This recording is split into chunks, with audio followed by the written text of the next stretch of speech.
হরে কৃষ্ণা। আশা করি সবাই খুব ভালো আছেন এবং সুস্থ আছেন। আবারও একটি আপনাদের আমার রোজ নাম চাই স্বাগত জানাই। আজ আমরা যাচ্ছি ইস্কন গুরু সদয়তে। সেখানে রথযাত্রার আজ পৃথিবীর অনুষ্ঠান। পৌঁছে গেছি আমরা মন্দিরে। এখানে রয়েছেন শ্রী শ্রী জগন্নাথ, বলদেব এবং সুভদ্রা মহারাজ। আপনারা সকলেই দর্শন করুন এবং কৃপা লাভ করুন। বিভিন্নভাবে যারা রথযাত্রায় সেবা করেছেন, আজ তাদের ধন্যবাদ জানানোর দিন। তারই উদ্দেশ্যে এখানে সবাই একত্রিত হয়েছেন এবং ভক্ত সঙ্গ লাভ করছেন।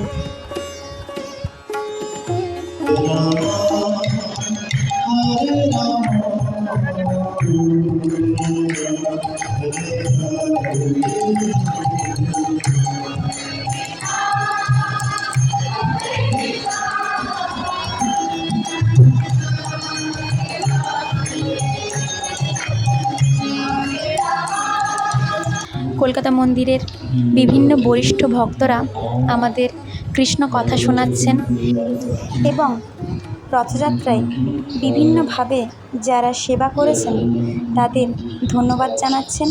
পরবর্তীকালে আরও উদ্যমতার সাথে সেবা করার অনুপ্রেরণা যোগাচ্ছেন।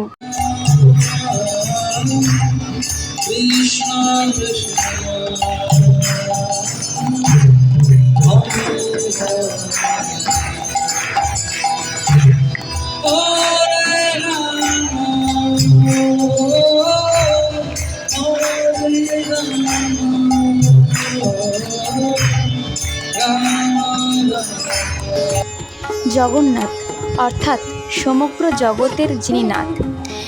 রথের সময় তিনি মন্দির থেকে বেরিয়ে আসেন সমগ্র ভক্তদের কৃপা প্রদান করার উদ্দেশ্যে।